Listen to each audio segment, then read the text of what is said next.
Hello and welcome. My name is Amy Gray, Communications Specialist with LCMS Youth Ministry. So excited to have you here with us for this month's webinar, Faith on the Field, on the Vocation of Athletes. We are joined here today by Pastor Bob Hiller. Pastor Bob serves as the Senior Pastor at Community Lutheran Church in Escondido, California, and he was able to speak with youth at the 2016 LCMS Youth Gathering on this topic of vocation of athlete. We're so excited to have him here today to talk to us as parents and youth leaders and those who care for youth about how we can support and affirm youth in their vocation as athlete. Pastor Bob also writes about the intersection of theology and sport on his blog, The Jagged Word. A couple things about our time here today. After a brief introduction, Pastor Bob will give his presentation, and then we'll have a time of facilitated Q&A. One note about that, you'll see on the left-hand side of your screen a tab that says Attendee Chat. You'll see there we have a link where you can download the slides to this presentation if you'd like to use that to follow along. And there's also a place in there where you can type comments or questions that you have. Feel free to use that to discuss amongst each other as well as with Pastor Bob and I throughout the presentation. During that facilitated Q&A, I'll take your questions and ask them to Pastor Bob so we have some interaction that way. And I think that's pretty much it. I will go ahead and open this up in prayer, and then we'll get going. Heavenly Father, thank you for the gift of sport. Thank you for the opportunity to use our bodies on the field of competition in a way that can be a witness to who you are and how that affects how we compete and interact with others. Thank you for our youth who are involved in sport. May they be grounded in their identity as your dearly loved children as they play to the best of their abilities. Lord, we thank you for Pastor Bob and pray that you would bless and guide him now as he speaks to us. In Jesus' name, amen. Amen. All right, so I'll get going here. Hi, everybody. Thank you for joining me. This is pretty fun. This is an honor for me to do this, so thanks for being here. We're going to talk today about the vocation of an athlete, which is a big sort of theological way of talking about how you should be a Christian on the field, how to be a Christian athlete. And that was my talk last year at the National Youth Gathering, so that's kind of what I'm going to do today, is just revisit that presentation and talk a little bit to you guys about how you can use some of these ideas with your youth. And so we're just going to dive right into it. I've been kind of captivated lately by this quote I read. If you've ever read a book by Eugene Peterson, I think he was in the news lately for some bad things he said, but usually his books are fantastic. He wrote this a number of years ago. In our own time, the poet, W.H. Auden, was alarmed that we are losing two of our most precious qualities, the ability to laugh heartily and the ability to pray. And he pleaded on behalf of a sane world for better prayer and better play.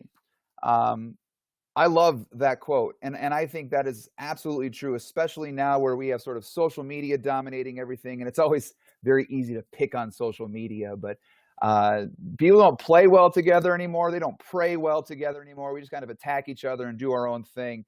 And it's troublesome. So sports, I think, are an incredible avenue for us to remember how to play well together. And so that's what we want to talk today about. How do we play well? How do we play as Christians on the field? What does this all mean? And so as we start talking today, I want you to think about this question. When you think of a Christian athlete, what do you think of? What comes to mind? What does it mean to be a Christian athlete? When I did this presentation at the National Youth Gathering, Tim Tebow was the guy who came to my head. I hope you guys know who Tim Tebow is. If you don't, he was a football player, great college football player, a not so great football player for the Denver Broncos and some other teams, and yet miraculously brought the Denver Broncos to the playoffs. And so is that what it means to be a Christian athlete, to perform miracles on the field like Tim Tebow, even though you have no skill whatsoever? Maybe that's what it means. But Tim Tebow often comes to mind because he was very open with his faith. He was very outgoing with his faith. After he would score a touchdown, you see this picture here, he would bow down and pray. This was mocked by many in the media.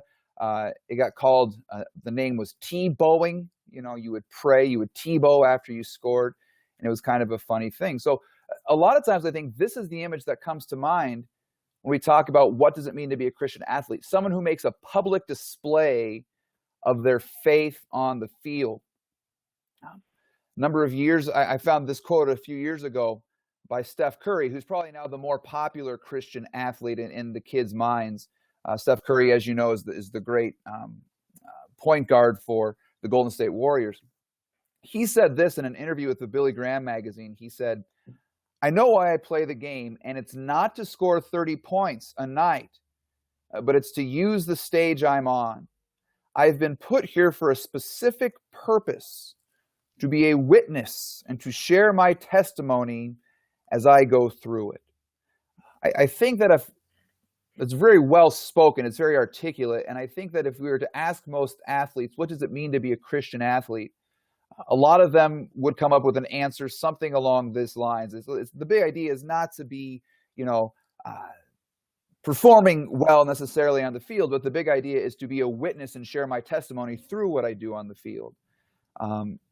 And so I want you to think about that quote here today, and we'll come back to that quote at the end. I'm not entirely sure I agree with that quote. I'm not entirely sure I'm a big fan of that. And so we'll kind of talk about that towards the end, but keep that quote in the back of your mind. In fact, the whole idea last year when I was asked to do this, my DCO, Kristen Byer, and associate pastor Joel Byer, who are now at another congregation, but they had asked me to do a presentation for the gathering on being a Christian athlete. And when they asked me to do this, I thought, I'm not really sure that's something we can talk about. I'm not sure that's a thing. And this quote from C.S. Lewis came to my mind because C.S. Lewis was one time asked to give a presentation on being a Christian author and writing Christian literature. And this is what Lewis said, and this is a longer quote, so bear with me. But Lewis said this: "I question whether Christian literature has any literary qualities peculiar to itself. The rules for writing a good passion play or a good devotional lyric are simply the rules for writing tragedy or lyric in general. Success in sacred literature depends on the same qualities of structure, suspense, variety, diction, and the like, which secure success in secular literature. And if we enlarge the idea of Christian literature to include not only literature on sacred themes, but all that is written by Christians or for Christians to read, then I think Christian literature can exist only in the same sense in which Christian cookery might exist. It would be possible, and it might be edifying, to write a Christian cookery book, but such a book would exclude dishes whose preparation involves unnecessary human labor or animal suffering, and the dishes would be excluded that are excessively luxurious. That is to say, its choice of dishes would be quote-unquote Christian, but there could be nothing specifically Christian about the actual cooking of dishes included. Boiling an egg is the same process whether you are a Christian or a pagan." That's a long quote, but I like that last line. Boiling an egg is the same process whether you are a Christian or a pagan. And that applies to being an athlete. Shooting a free throw is the same whether you are a Christian or a pagan. Learning to run drills is the same whether you are a Christian or a pagan. So there's nothing sort of inherently Christian about being an athlete who is a Christian on the field. Derek Webb, who used to be part of a band when I was in college called Caedmon's Call, still makes some interesting music, said this once: "I'm not a Christian musician. That's not a thing. I'm a musician whose music has Christian themes." And part of the problem I think we're running into in our culture is we've turned Christian into an adjective. And Christian is not an adjective. It is a noun. It is a person. And so we don't want to reduce this to sort of talking about Christian sports or Christian athletes. Really, when you ask the question, what does it mean to be a Christian athlete? You should be asking really two questions. What makes a Christian? And then, what makes one an athlete? So you're really dealing with two questions here. Tim Tebow is not more Christian because he prays on the field, might be another way of saying it. So the first question we want to deal with here is this: what makes one a Christian? And this should all be pretty obvious to you. Here's a delightful picture of a worship service taken from the time of the Reformation. And what we have here are all the things that make someone a Christian.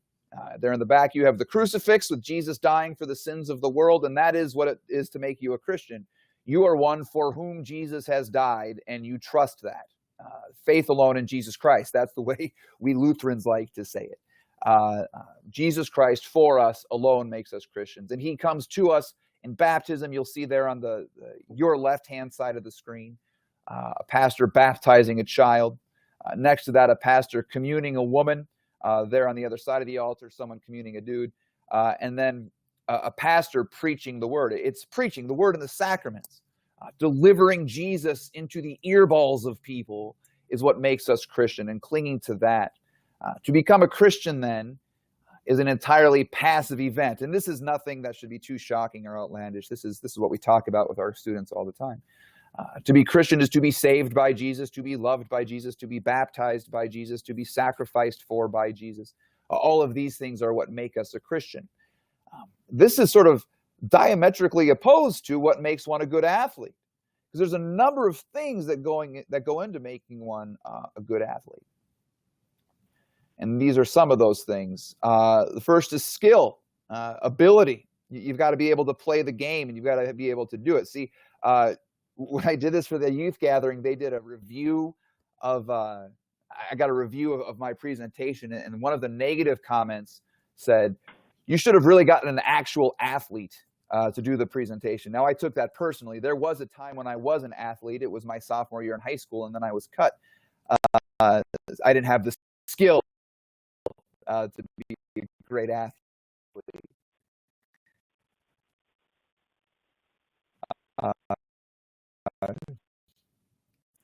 But this is one of my end is frozen. Oh, there we go. Okay.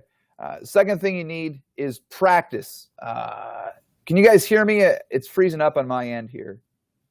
Yeah, you're good. Okay, thanks. Second thing you need is practice. You got to prepare for the game. I was watching a documentary on Bo Jackson a couple of years ago, and Bo Jackson was a guy who was just naturally gifted. And if anybody did not need practice, it was Bo Jackson. And yet he would still go to practice to work with the team, to be a part of the team. People need practice to play. There's very few people who don't need practice to play the game. Next, you got to know the rules. You've got to know, you have knowledge of the game. If you're playing basketball, you got to know how to run drills. You've got to know how to set up zone defenses. If you're playing soccer, you've got to know how to run a triangle. There's all these different skill sets that you need to be aware of, all these different rules for the game and how to play with the team that are necessary to know. So there's knowledge that you have to work on in practice. And then lastly, you need teammates and you need a coach. The reality is this: even if you're playing an individualized sport like soccer or like golf or cross country or tennis or something like this, you still have teammates helping you prepare. You still have a coach showing you what to do. A number of years ago, you might remember a guy, he was very famous. His name was Tiger Woods. And Tiger Woods was very good at playing golf until he drove a car into a tree, and things have kind of fallen apart for him. But when he was great, he still had his father there teaching him. He had a coach sort of running through swings with him. He had a great caddy helping him decide what clubs to play. I mean, even as an individual, as great as Woods was, he still needed teammates. He still needed coaches around him. He couldn't do it by himself. So those are all things that go into being a good athlete: skill, practice, knowledge, and assistance, help, teammates.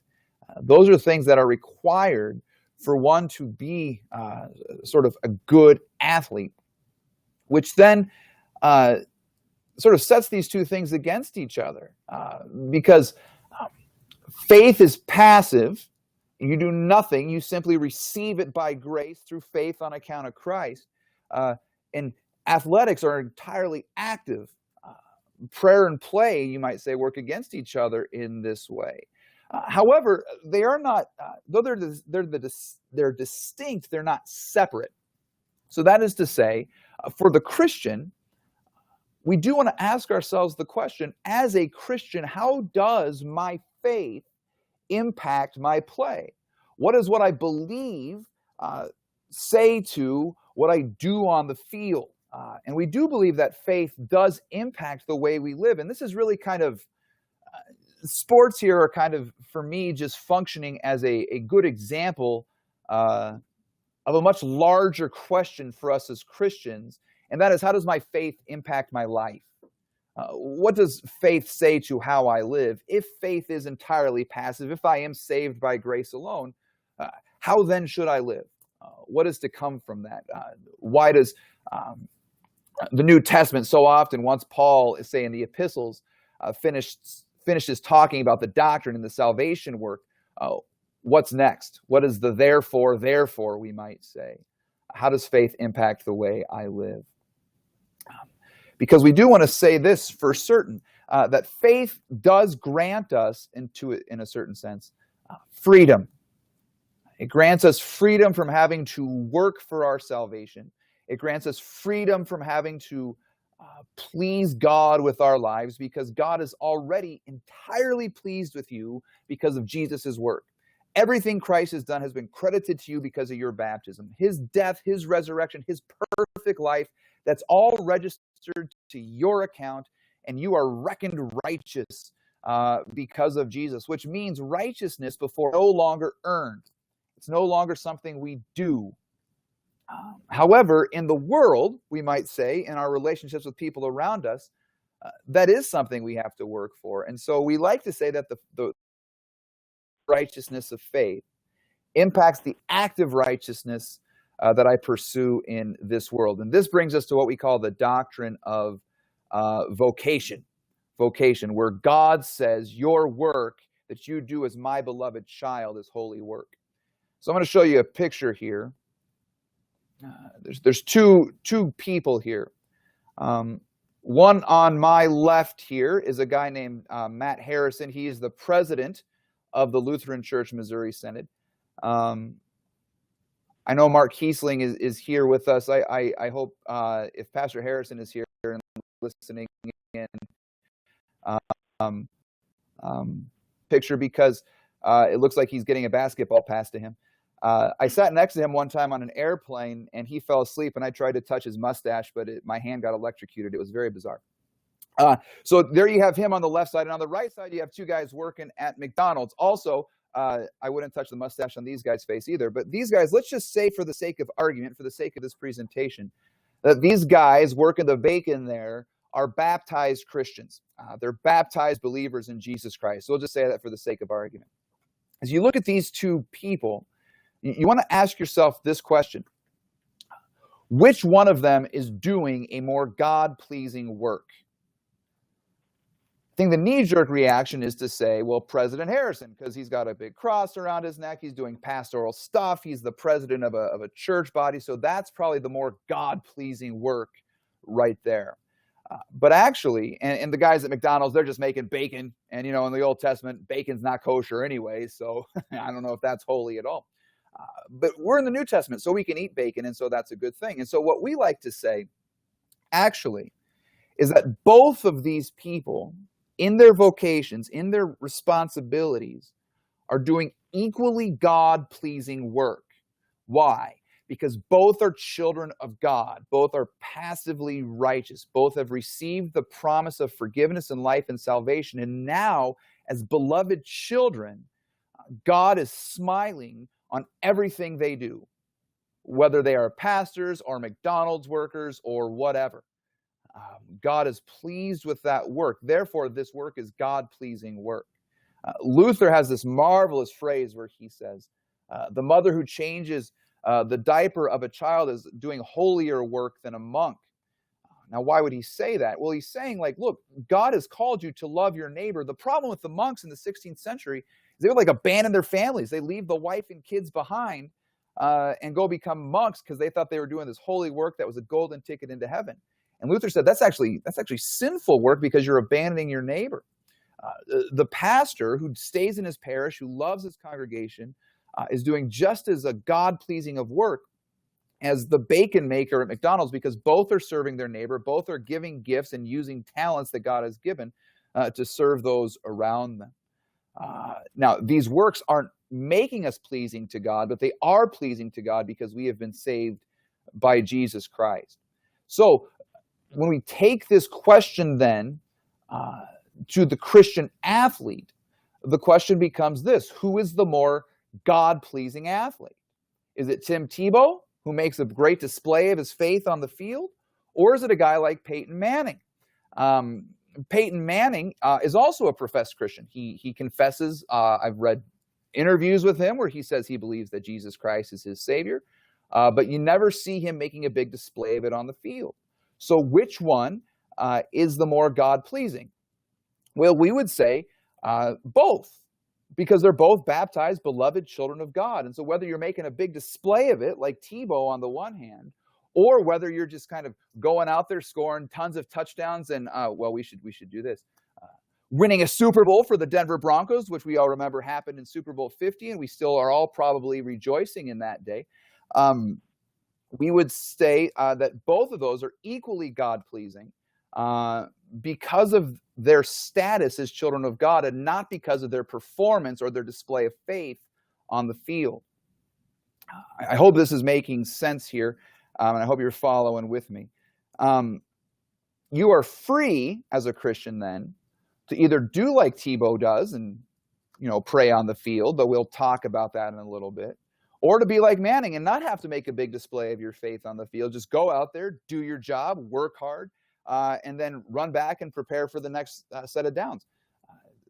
Equally God-pleasing, equally Christian people there on the field. Though I might say this: as a Christian, your faith expresses itself through love. That is, it expresses itself through service to the neighbor. And so your role or your calling as an athlete, as a teammate, is to make sure that you are loving and serving the neighbors you have with you there on the field. Now, we'll talk about the neighbors in specifics here in a second, but it's probably worth noting this, and I don't mean to knock Tim Tebow. I don't need to make fun of him, but one of the things you notice about him, I'm a big Denver Broncos fan, and one of the problems they had with Tim Tebow is that he refused to do anything besides play quarterback.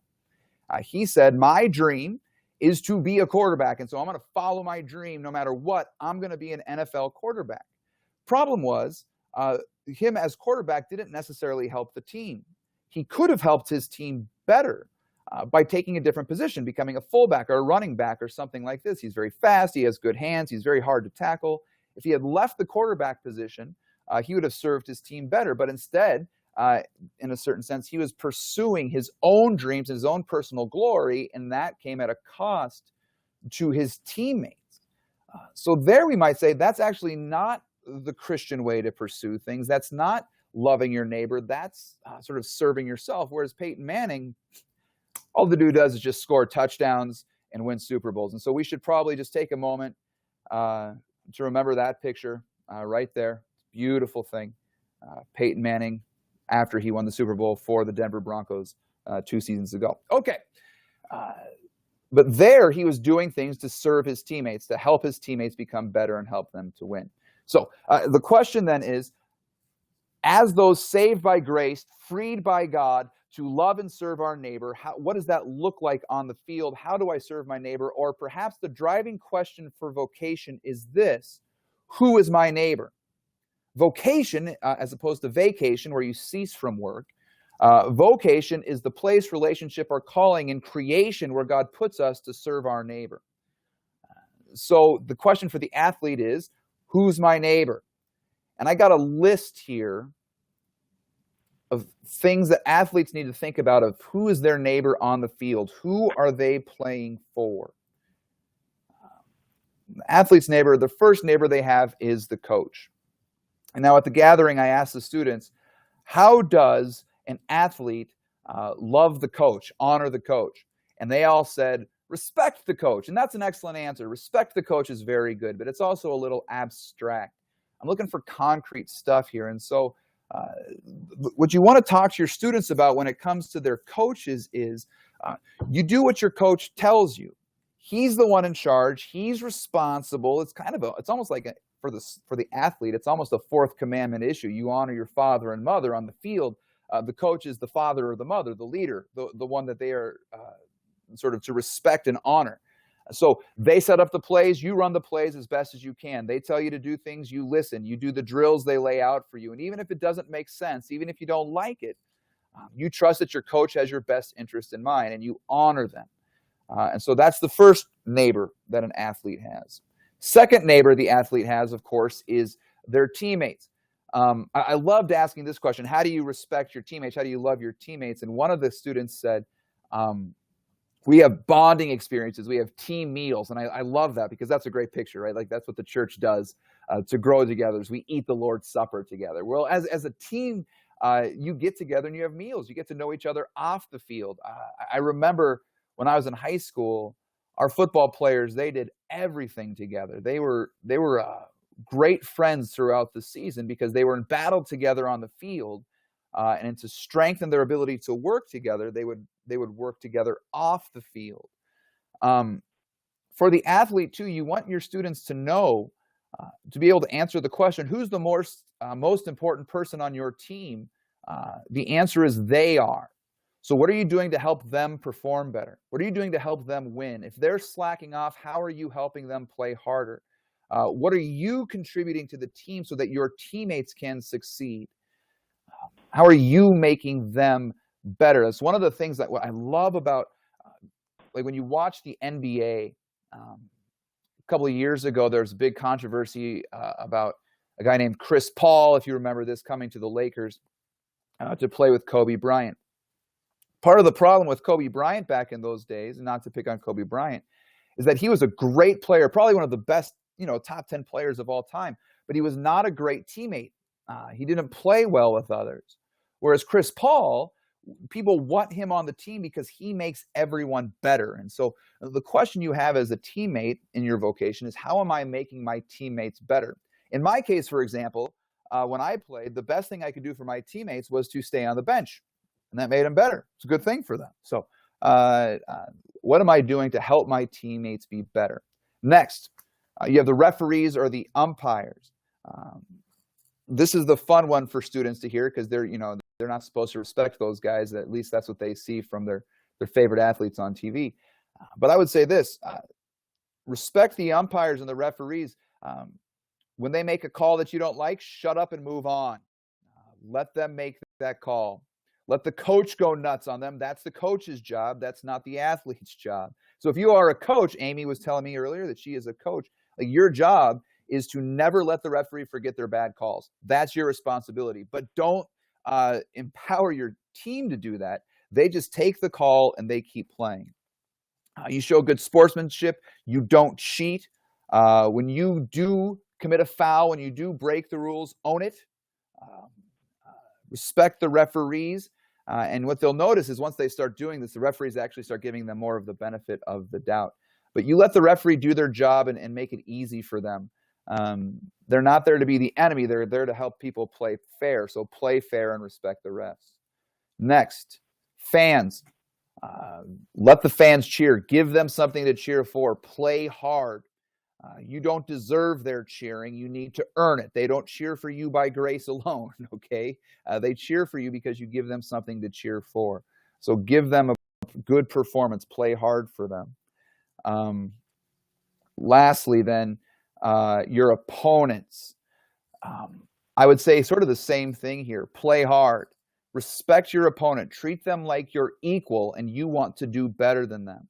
Don't disrespect them by shaming them. Like if you're playing a team that is vastly inferior to your team, don't embarrass them, but also don't make them feel dumb by sort of not playing hard. Show them the respect and dignity that they deserve for being on the field by playing hard against them, but don't run up the score and treat them as sort of inferior to you if you're able to do that. Respect them as your equal. Slap hands with them at the end of the game. Slap them on the butt, tell them good job. Now, I would suggest that if you're going to slap them on the butt and tell them good job, don't do it right after you smoked them or something like this, or they've fallen and made a fool of themselves. Do it at a respectable time. All right. So those are the things that you want to keep in mind. Now, here's where I think this gets actually a little more interesting, because this is all kind of obvious stuff. But what the athlete needs to remember is that they need to stick to their role. as the athlete, they are not the coach. I love LeBron James. I'm a big LeBron James fan. A lot of people don't really like LeBron James, but I'm a big LeBron fan. But one of my problems with him is he is a player, and he's also like the general manager for the Cleveland Cavaliers. He's out there trying to pull players onto his team, and he's out there doing someone else's job. Like, his job is to perform on the field. Robert Benne, I don't know if you've ever heard that name, Robert Benne, Benne. He wrote a book on ethics for CPH a few years back. I think it's called Reasonable Ethics. And in that book, he has an essay on athletes. And he said one of the things that's driving him nuts about athletes is they just don't stay in their lane anymore. So you get a guy who scores a touchdown, and suddenly the athlete becomes a cheerleader. And his performance in the end zone is what's causing you to cheer, and not his performance on the field. Let the cheerleaders be the cheerleaders. You just go out there and play hard and do well. Let the play be the thing. I think that's actually the name of that essay. Let the play speak for itself. The play is the main thing. Okay. Let's see. Yeah, you don't need to be the fan. It's also probably good to stick to your role. Don't be your opponent. Don't score for them. Don't be the coach. Let the coach be the coach. Again, that was always a problem with LeBron James is, he would go against his coach's wishes, and that causes all kinds of consternation among the team. And you'll notice this. I mean, it's true to sports and it's true to life. Like, if you try and do someone else's vocation, it causes all kinds of problem for the system that's trying to work. So if you got a player who's being a coach and the coach says, you do this, and then the player goes out there and does something else, there's now trouble in the team. Some of the team wants to listen to the coach. The other parts of the team want to listen to the other player because they like him or her. That becomes a problem. You think about this in church too, like the pastor's the spiritual leader of the church. And if someone else starts trying to do the pastor's job, there becomes division in the church. Or in a family, if the kids start acting like the parents, or the parent, probably more our problem these days, where the parents start acting like the kids, and dad doesn't want to be a dad anymore. He wants to be his son's best friend or something like this. Like, that causes problem in the family unit. It's a damage to your neighbor when you're not staying in your lane and playing your role. Fulfilling your vocation is probably a kinder and more biblical way of speaking. So something to be thought of right there. One other thing I want to say to this, one other person you play with on the field, I suppose you could say this way, is yourself. You are to love your neighbor as yourself. So for the athlete personally, what is their responsibility towards themselves? Well, a couple of things. You push yourself to be better, to play harder. You take your teammates into consideration. You take care of your body. We do believe that the first article of the creed is a fantastic article of the creed. Like, they're all pretty good, I guess. Anyways, Luther in his explanation says, I believe God made me and all creatures and gave me my eyes and my ears and my nose and my arms and all of these parts of my body. We got to take care of those things. These are gifts from God. And if you're an athlete, your body is the tool God has given you to perform well. So you got to take care of it. That means eating right. It means exercising well. It means avoiding things that are going to cause your body damage later on. That means avoiding things like steroids. I heard an interview with Lenny Dykstra, who was a really good ball player. In the 80s, I think, and 90s with the Mets and the Phillies. And I heard an interview with him where he was talking about why he did steroids. He said, I was a good baseball player, but on steroids, I was a great baseball player. I can hit well, but with steroids, I could hit home runs. Then he starts justifying it, all the self-justifications you can come up with. Well, look, everyone else is doing it. I had a family to care for. If I didn't take it, I was going to lose my job. Well, listen, if you're not good enough to do it without steroids, get another job. Don't cheat. Don't cheat your body. Don't cheat others by putting junk in your body. Take care of yourself in a healthy way. Let's see. If you need enhancers, just stop it. This is the other thing I would say for yourself. Have fun. It's sports. It doesn't actually matter. Like, we've become addicted to sports in a very dangerous way in our culture, and it's ceased to be fun, and it's become an idol. If it's not fun anymore, I think as youth leaders, I think we've got to learn how to be able to counsel parents and saying, look, if your child is good, but they don't like to play, if it's making them miserable, they don't have to play. And that's not an easy thing to say, because athletics are getting kids into college. Like, colleges will see if they were involved with athletics, whether they were good or not. They want to see that they're able to perform well on a team, I guess. I don't know, but they look at those things. But if the kid's not having fun, like, what's the point? It's just sports. I wrote an article on this on my Jagged Word blog, and I'm going to do something so cheesy right now that I'm going to be ashamed of it later, but I'm going to do it anyways. We at the Jagged Word, there's a blog I write for, just had a book published called The Jagged Word Field Guide to Being a Man.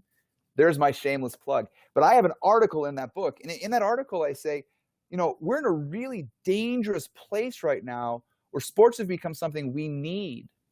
So there was a story a few years ago, and I forget the university, I think it was Tennessee, where one athlete was accused of raping another athlete.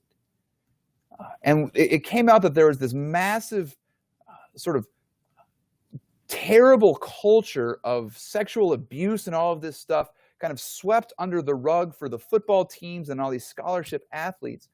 And all the coaches kind of got up and said, we're going to fix this, but we need to defend our programs. We need to defend this stuff for the sake of the university. And I thought to myself, good heavens, how addicted are we and dependent are we on sports, where you have an entire culture of sexual abuse, and we're not going to pull the plug on the sports because we need the programs to keep the university going. Like, that is a very unhealthy addiction to sports. This is quite troubling. But on a much less grand scale, like, I'm nervous. I want my kids to love baseball. I love baseball. I think baseball is the closest thing to there's things about baseball that are very close to heaven, quite frankly. And I want my kids to feel the same way, but I'm afraid that if I put them in Little League, that's going to be gone. They're not going to love that. It's just going to become drudgery. It's going to become work. Like, our kids don't need to work. They need to play and have fun. And so we got to let our kids have fun. We got to make sure sports are fun. G.K. Chesterton once said, that's the problem with wine. He said, the Puritans had this problem where they said we would only drink wine when it's necessary, like for medical reasons. And Chesterton said, well, that defeats the purpose of wine altogether. It's there for fun. It's there for frivolity. And when you start needing it for medical purposes or for addiction purposes, that's when it's a problem. Well, we're at this point with sports where we need it, like, almost to keep economies going. That's a problem. We need to step back and recognize, really, it's just games. It's just fun. Let it be fun. Okay. That's enough on that. Okay. So all this to say, as an athlete, your vocation, how am I doing on time here? Okay. I'm almost finished here. But the vocation of the athlete is to serve the neighbor, to honor coaches, to play well for teammates, to respect the referees, to give the fans a good time, and to have fun for themselves. That's the vocation of the athlete. So this brings me back to the Curry quote. Oh, went to the wrong way there. This brings me back to the Curry quote. I know why I play the game, and it's not to score 30 points a night, but it's to use the stage I'm on. I've been put here for a specific purpose, to be a witness and to share my testimony as I go through it. I'm actually going to take issue with the first half of that quote. His role is actually to score 30 points for his team. That is his vocation as an athlete, and he's really good at it. So if he doesn't do it, he's failing. But by scoring 30 points, I want you to see how this actually works. When Curry scores 30 points, his team probably wins. So he's playing hard for his teammates. He's doing what his coach asks him to do by going out on the floor and scoring. He's respecting his opponents by playing hard against them. He's a little arrogant on the court, but he respects the referees. He plays by the rules.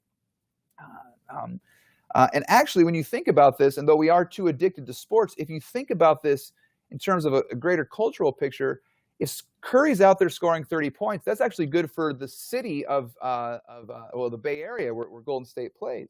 Because if he's performing well, more people are buying tickets. And if more people are buying tickets, then more people in that area have jobs, and restaurants around the city are making money because people are going out before the game. to eat and go and watch him play. When he stops doing that, and he's not helping his team anymore, and he's making the team worse, and he's failing at his vocation, the restaurant folks outside aren't doing as well. Remember when LeBron went to Miami, that actually impacted the Cleveland economy, which is sort of a problematic thing. But by leaving Cleveland, he hurt his neighbor because he wasn't playing there anymore. The play on the court does matter in the bigger picture for vocational purposes. Second, he's not an athlete for the sake of bearing witness. Now, I do think Christian athletes can bear witness. They can do those things, but I don't think it's required of them. I think it's okay for us to not know whether or not Manning is a Christian. It's okay for us or not to know whether or not Tebow is a Christian. That doesn't really matter. Their vocation is not to do that. Now, they have been given a platform and an opportunity to proclaim the gospel, and every Christian, no matter what their vocation, ought to do that. Of course we should. But I would suggest this to you as youth leaders and as pastors and whatever your calling is in the church. Remember, you have spiritual responsibility for your students, and these athletes don't. So just because a famous celebrity does or says something that sounds Christian doesn't mean we should just flock to it. A lot of these athletes, I don't know if you guys have the Bible app, the U version. It's a really fantastic app for the phone. But they had athlete devotions on it a couple years ago. Baseball players, Andrew McCutcheon, if you know who that is, wrote one. And his was actually fantastic. It was all about Jesus, all about the gospel. But others of them just weren't, they just kind of misused Bible verses for inspiration. Like they take verses out of context to be sort of inspirational. We got to make sure that we recognize our vocation as spiritual leaders needs to have more say over our students than, say, Steph Curry and his spiritual thoughts or something like this. Especially when like every single Christian athlete is going to misuse a Bible verse like Philippians 4:13, I can do all things through him who strengthens me. That's not talking about shooting free throws or crossing the finish line. It's talking about suffering for the sake of the gospel. So you got to watch how we use these things. If we're going to listen to these guys, they're not, just because they're famous and they have a platform doesn't mean they're sort of above doctrinal scrutiny. They don't have to be faithful to the text. Of course they do. And so we have to watch that. Charles Barkley said in a famous commercial years ago, I am not a role model. Probably good to say these athletes are not your pastor. They're not your DCE. That spiritual guidance is to come from the leaders in the church. All right. There's a couple other things here I just want to say real briefly about ways students can share their faith on the field. Sandy Koufax, if you remember him, he was a Jewish pitcher for the LA Dodgers. He refused to pitch on Saturdays to honor the Sabbath. Would that many of our Christian parents had the same kind of thinking when it comes to sports on Sundays? Eric Liddell, if you ever heard of him, was if you've ever heard of the movie Chariots of Fire, he was an Olympic runner and one of the best in the world, and he skipped I think a gold medal race because it was on a Sunday, and he decided he needed to sit out to worship the Lord. If you want to know more about Eric Liddell, watch that. But I have a good friend named Eric Eichinger who is a pastor in Florida, and he's just written a book and a movie script that's going to actually be in theaters, I think, in the next year or two, called The Final Race. And it's actually all about Eric Liddell and how after he finished being an athlete, he went to become a missionary in China and died in a concentration camp. I mean, it's really I got to read the book ahead of time. It's a phenomenal book. It's going to be a great movie. So make sure you check that out by Eric Eichinger. But notice he used his platform as an opportunity to actually go out and do mission work. Sean Livingston was a good basketball player for the Golden State Warriors a few years ago when they won their first championship. He's a former LCMS kid. He grew up in Lutheran Church, Missouri Synod schools. He gave a ton of his money back to the school. Wasn't like way out there with his faith, but he did support his old church and his old school. That's another way of doing it. There's sports camps you can put on and make devotions a part of that. I like the idea of praying before and after games with the other team. I don't like the idea of praying in the middle of the game. Again, not to pick on Tebow, but Tebow would pray at a place that is sort of reserved for gloating or rubbing things in other people's faces, and he would do it by himself and make this big display, and that just gets people's goat. I prefer, if there's going to be prayer on the field, do it beforehand so both teams are sort of invited and able to do it together, or afterwards, after the competition is over. It always warms my heart when you see all these guys gather in the middle of the field from both sides, winners and losers, together praying. So those are just some things you can do to express your faith on the field. And there we go. All right, that's all I have. Thank you. I hope I didn't go too long.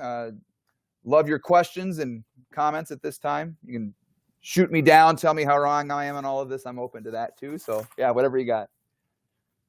Thanks so much, Pastor Bob. Appreciate your words, and lots to think about here as we think about athlete as vocation. During this time of Q&A, again, you'll see on the left-hand side it says attendee chat, and that's a place where you can write any questions or comments that you may have for Pastor Bob or myself. Feel free to use this time to do that now. Just to get us going, Pastor Bob, I'm thinking about, you touched on sport on Sundays and how sport is kind of taking over our life. And something that we often hear from youth leaders is just how, youth aren't coming to their youth events or to church because they are playing sport or involved in some kind of practice or competition.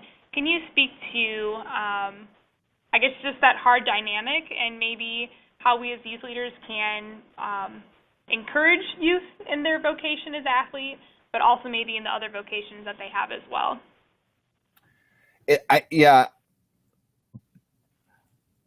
This is one of those terrible things where I'm speaking a lot in terms of theory, because my kids aren't old enough to play on Sundays yet, and I was never in a league that played on Sundays, so I never faced it. The first thing I would say is do everything in your power to find a league that doesn't have games on Sundays. They do have those things around that. I've learned that you can find non-Sunday leagues. So do your best to find those. But I think there's got to be a lot of work done with our parents, reminding them of the third commandment, that this day should be reserved for the Word of God. This is a day to be gathered around worship. And when you're not, explain to them what they're losing versus what they're gaining. Like, when you are not receiving the Word in worship, when you're separating yourself from the church, that actually does harm your faith. You're starting to focus on things that are not Jesus. If Jesus is not putting himself in our ears where he's promised to do it, in our mouths like in the sacrament, we're leaning on other things. And stepping away from that is dangerous and problematic. And so I really recommend that we kind of get back to the importance of Sunday worship and tell them, look, I imagine most of our churches have services at various times. Come to the early service, leave for the game. If there's traveling, that happens. Teams travel. But I think we want to really emphasize, we're talking about Jesus versus baseball, okay? Like, these are not on the same level. And I know that's very simplistic and going to receive a lot of pushback, but I just don't know how else to say it. Like, we need to emphasize the importance of being in worship and show our kids, like, it is a great lesson to your student when you say, I know you have a game, but Jesus matters more. And so you're going to be late to the game. And I'm sorry about that. So that's all I can really speak to that, though. At the end of the day, parents are going to choose what they're going to choose. And we keep ministering to them. We keep preaching to them. Keep showing them the gospel. So, just want to share here, Lori made a comment to presenters, another idea. She said, you as a church can provide a chaplain and support a team that plays on a Sunday. You can take the word to the people, maybe even share a meal on the field. So thanks, Lori, for sharing that idea. That's a good idea. Yeah. I like the idea of being a chaplain. That you kind of, you got a coach who's up for it, say, hey, listen, I like to just pray with the team ahead of time, or that's kind of a fun idea. Yeah, that's good. Anything else? Questions you have, maybe things that you've seen work well in your community, ways to care for the athletes and youth that you know?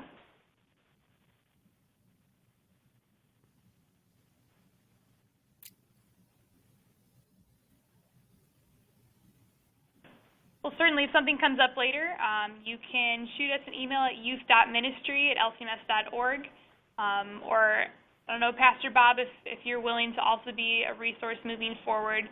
We do have a question here coming in from Heidi.